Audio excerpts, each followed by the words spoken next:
नमस्कार, ये आकाशवाणी है। अभी आप मनोज कुमार शर्मा से समाचार सुनेंगे।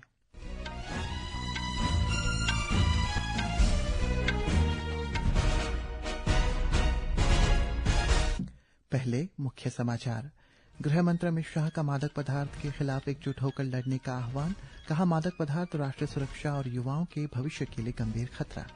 केंद्रीय सूचना एवं प्रसारण मंत्रालय के सचिव चंचल कुमार ने राजधानी ईटानगर के राकाप स्थित फिल्म एंड टेलीविजन इंस्टीट्यूट परिसर का दौरा कर निर्माण कार्य में एवं बुनियादी ढांचे की प्रगति की समीक्षा की। अरुणाचल प्रदेश के कईपान्योर जिले के याजाली से 12 किलोमीटर दूर DNL स्टोन क्रशर प्लांट में काम करने वाले 4 मजदूर भूस्खलन से घायल हुए।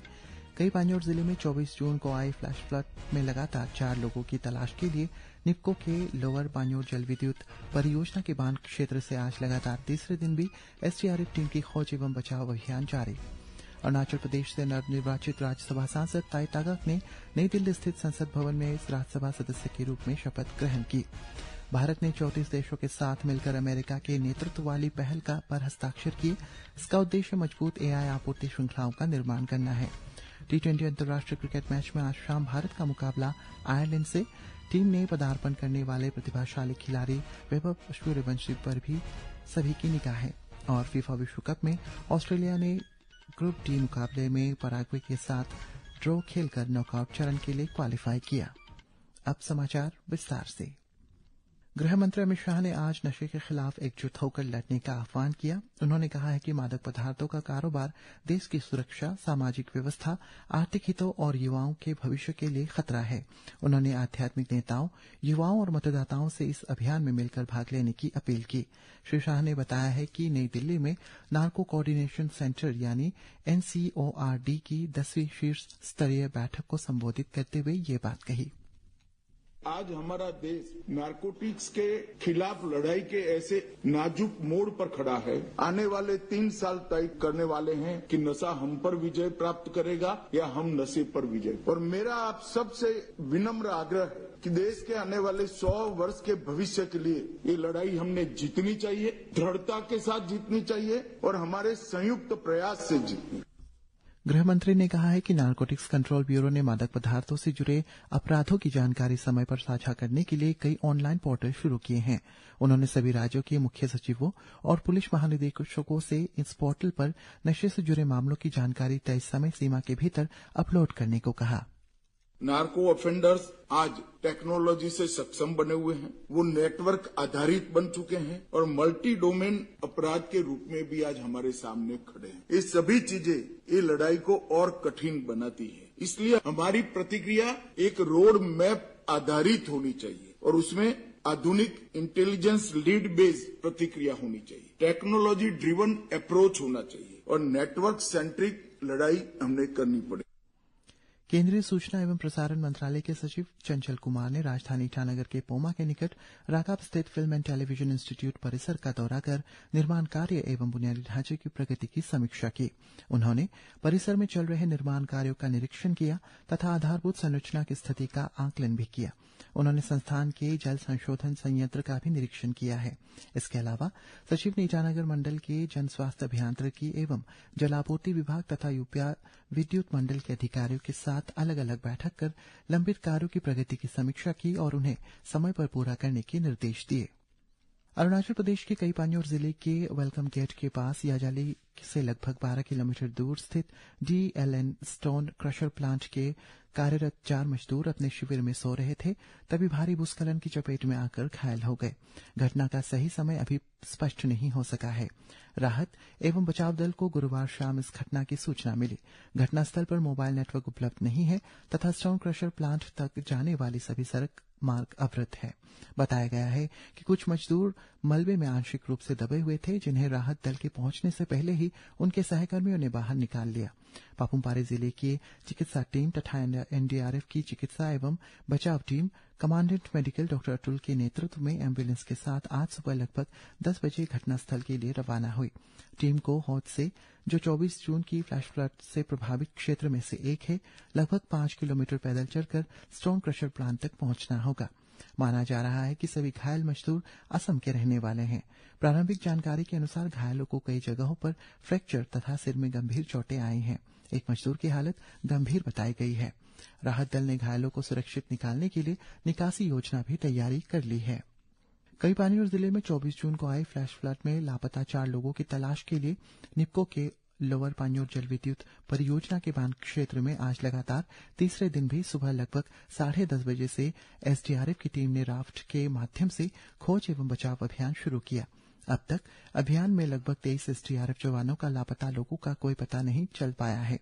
स्थानीय लोग, पूर्व सैनिक तथा पुलिसकर्मी भी बाढ़ प्रभावित निप्को कॉलोनी से मलबा हटाने में सहयोग कर रहे हैं। जिला आपदा प्रबंधन टीम के अनुसार कॉलोनी स्थित विवेकानंद केंद्र विद्यालय के अस्थायी राहत शिविर में अभी भी 62 लोग रह रहे हैं। नागरिक उड्डयन विभाग ने बताया कि गुरुवार को जीरो और पीतापुर क्षेत्र से अब तक कुल 40 लोगों को सुरक्षित निकाला गया है, जिनमें निप्को वीकेवी स्कूल की दिवंगत कर्मचारी का पार्थिव शरीर, उनके पति, पिता तथा 2 नाबालिग बच्चे भी शामिल थे। बाद में पार्थिव शरीर को असम के बालीजान गोहपुर भेज दिया गया। फ्लैश फ्लड में गंभीर रूप से घायल एक महिला तथा कैंसर से पीड़ित एक मरीज को भी बेहतर उपचार के लिए हेलीकॉप्टर से नाहरलगुन स्थित Tomo Riba institute of health and medical sciences ले जाया गया। इसके अलावा वायुसेना तथा राज्य नागरिक उड्डयन विभाग के 3 हेलीकॉप्टरों की सहायता से 32 फंसे हुए घरेलू पर्यटकों को भी नाहरलगुन पहुंचाया गया है। अरुणाचल प्रदेश से नवनिर्वाचित राज्यसभा सांसद ताई तागाक ने नई दिल्ली स्थित संसद भवन में राज्यसभा सदस्य के रूप में शपथ ग्रहण की। राज्यसभा के सभापति सीपी राधाकृष्णन ने उन्हें पद एवं गोपनीयता की शपथ दिलाई। ताई तागाक ने अपने जीवन की शुरुआत बाल श्रमिक के रूप में की थी। बाद में वे शिक्षक बने।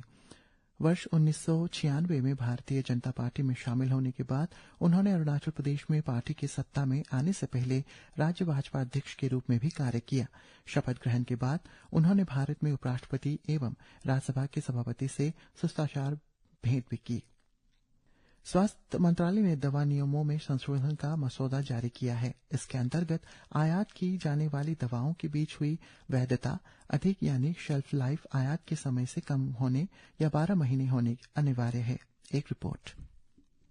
जैविक दवाओं और रेडियो फार्मास्यूटिकल दवाओं के लिए मौजूदा नियम लागू रहेंगे। इनके लिए आयात के समय कम से कम 60% शेल्फ लाइफ होना जरूरी होगा। मंत्रालय के अनुसार इस संशोधन से दवाओं की अनावश्यक बर्बादी कम होगी और दवा भंडार का बेहतर उपयोग हो सकेगा। मंत्रालय ने स्पष्ट किया है कि ये प्रस्ताव केवल आयात के समय दवाओं की बची हुई शेल्फ लाइफ से संबंधित है। अमन की रिपोर्ट के साथ समाचार कक्ष से।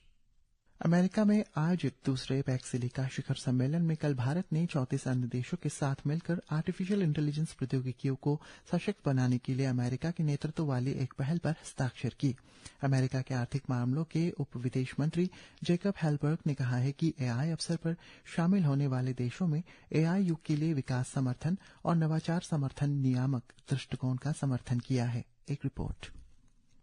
श्री हेलबर्ग ने कहा कि अमेरिका भारत के साथ अपनी साझेदारी को और गहरा करने के लिए उत्साहित है। उन्होंने द्विपक्षीय संबंधों को 21वीं सदी के सबसे महत्वपूर्ण संबंधों में से एक बताया। श्री हेलबर्ग ने कहा कि भारत के साथ द्विपक्षीय आदान प्रदान के प्रमुख मुद्दों पर चर्चा हुई। इनमें क्वाड और ट्रस्ट पहल शामिल है। शिखर सम्मेलन में भारत का प्रतिनिधित्व इलेक्ट्रॉनिक्स और सूचना प्रौद्योगिकी मंत्रालय के सचिव एस कृष्णन और भारतीय उद्योग के प्रतिनिधियों ने किया। भारतीय प्रतिनिधिमंडल ने उद्योग जगत के नेताओं के साथ सेमीकंडक्टर, आर्टिफिशियल इंटेलिजेंस और लचीली प्रौद्योगिकी आपूर्ति श्रृंखलाओं में सहयोग बढ़ाने पर चर्चा की। समाचार कक्ष।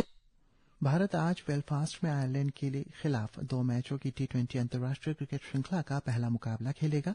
यह मैच शाम 6 बजे शुरू होगा। भारतीय टीम की कप्तानी श्रेयस अय्यर करेंगे। टीम में 15 वर्षीय बल्लेबाज वैभव सूर्यवंशी भी शामिल है। फीफा विश्व कप फुटबॉल में ऑस्ट्रेलिया ने ग्रुप डी के अपने अंतिम मैच में पराग्वे के साथ ड्रॉ खेलकर नॉकआउट चरण में जगह बना ली। ग्रुप डी के एक अन्य मुकाबले में तुर्की ने अमेरिका को 3-2 से हराकर टूर्नामेंट में अपनी अभियान की जीत के साथ समापन किया। हॉकी में लंदन में आयोजित FIH प्री लीग में आज शाम भारत का मुकाबला पाकिस्तान से होगा। मैच रात 10:30 बजे से शुरू होगा। इससे पहले हुए मुकाबले में भारत ने पाकिस्तान को 4-3 से हराया था। जापान के प्रधानमंत्री 1 जुलाई से 3 जुलाई तक भारत की यात्रा पर रहेंगी। वे नई दिल्ली में होने वाली 16वें भारत जापान वार्षिक शिखर सम्मेलन में भाग लेंगी। विदेश मंत्रालय ने बताया है कि इस शिखर सम्मेलन में दोनों देश अपने द्विपक्षीय सहयोग के सभी क्षेत्रों में समीक्षा करेंगे और उसे और मजबूत करने के उपायों पर चर्चा करेंगे। इसी के साथ ये समाचार बुलेटिन समाप्त हुआ। नमस्कार।